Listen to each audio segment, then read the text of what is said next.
The spokesman for the Secretary-General of the United Nations, Stefan Dujarric, has shared insights with the U.S. Bureau of Report regarding Azerbaijan's accomplishments during its non-aligned movement presidency. He addressed questions about the initiatives presented by Azerbaijan and highlighted the collaborative efforts between Azerbaijan and the UN during this period. I want to thank you for giving me the opportunity to speak to you and to the people of Azerbaijan. And I want to thank you for all the coverage that you do here at the United Nations every day. I think it is important to salute the Azeri chairmanship of the non-aligned movement. First of all, as you mentioned, it was at a time of great difficulty during COVID. And during this chairmanship, the NAM took a leading role in the fight against COVID. We're here in the General Assembly building, and just a few meters away from us, there was a special session on COVID set up by the NAM at the behest of Azerbaijan, which really helped solidify global solidarity in the fight against COVID. And then I think one of the things we learned during COVID was that there was not enough solidarity between the North and the South and the East and the West. And I think the NAM, through its membership and through its ideology and its beliefs, really showed that there could be global solidarity. And we know how much also Azerbaijan itself contributed to the fight against COVID financially.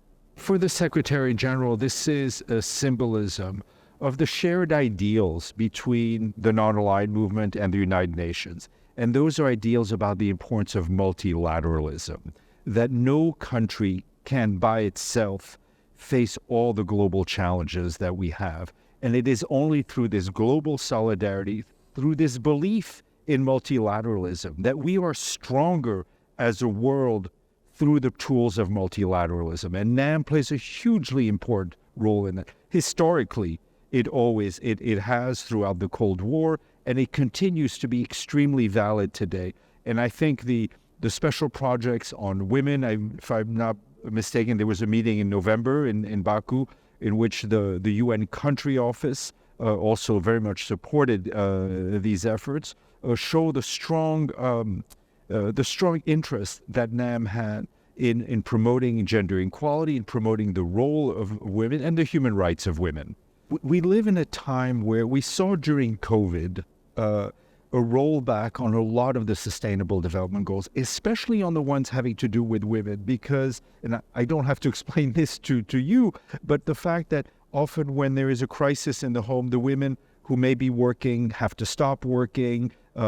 Girls often are not sent to school during times of crisis. So I think it is so important at this time to reaffirm the inalienable human rights that all human beings have, and that women in too many parts of the world are denied of these rights. And so it is important that the NAM focus on this and continue its efforts in this direction. And as you mentioned, Azerbaijan is really a leader in the implementation of the Sustainable Development Goals. It was one of only 32 countries that presented its national voluntary plan ahead of the SDG summit this year. It has invested a lot locally. And again, it is a prime example of how a country office, a UN country office in Azerbaijan can work in partnership with the government to see the implementation of the Sustainable Development Goals. Also, a COP29 will be held in Azerbaijan. Actually, we have seen that the SGO is showing that COP. Oh, he definitely will. Of course, he definitely will be there for the COP, and I know he would very much like to visit Azerbaijan. And I think, we saw a lot of uneasiness and tensions in the last few weeks about where the next COP would be held.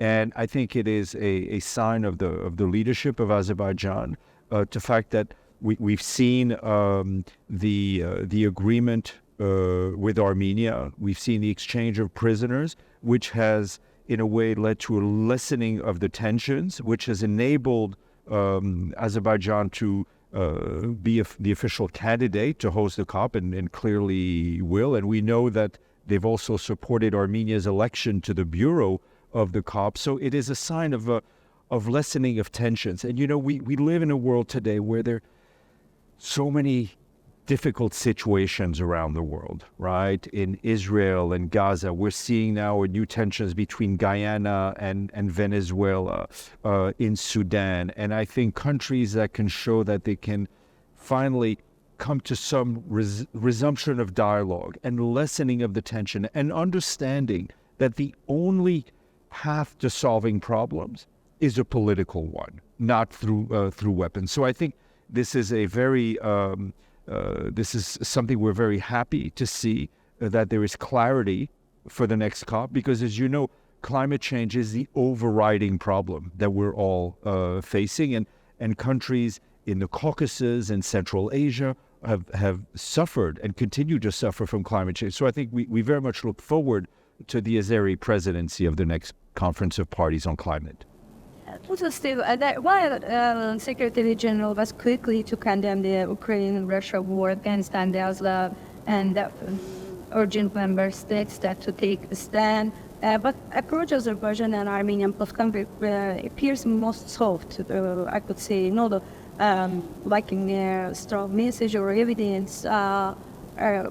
What could be a reason for this development? Because I have seen the region has been many conflict area, but I never go to the border or in both countries, Azerbaijan and Armenia. Well, I think, the Secretary General will go to places where he feels his presence will be most helpful, right? And I think let me put it this way, one of the overriding visions of the Secretary General is what he calls multilateralism that is done in partnership with regional organizations. The UN doesn't need to be in the lead everywhere on peace, on solving each and every peace and security problem. We see in Sudan and it is the IGAD, the Intergovernmental Authority on Development.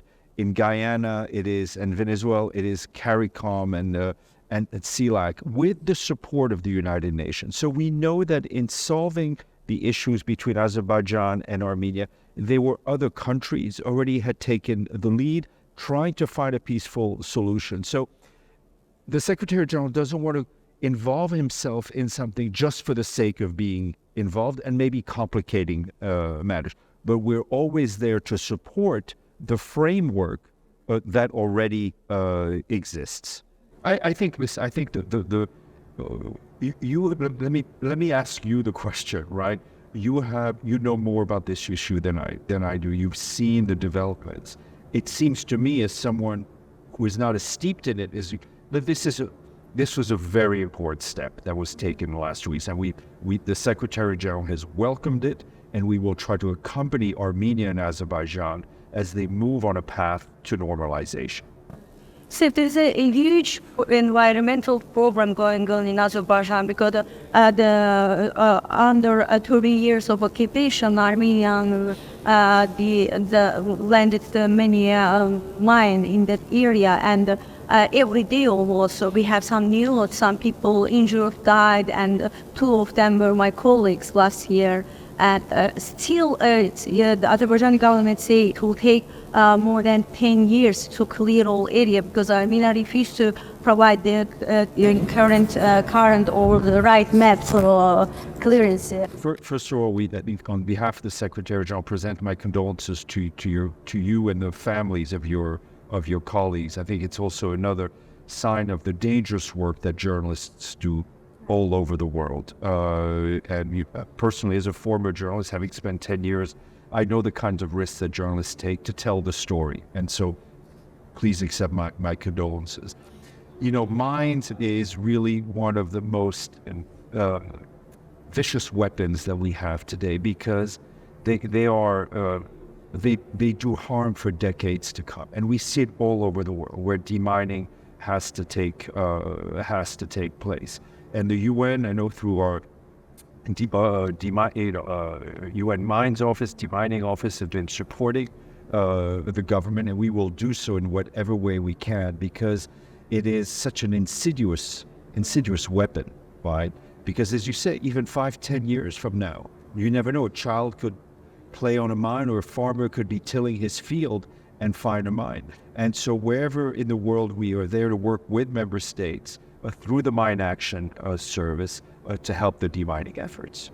Also, still, I have seen that the mission on the ground in Azerbaijan, they do many projects about the clearance and they help government. But I never heard about any statement or any, concern, anything about the area because Ukraine and I have heard, I have seen there are many things.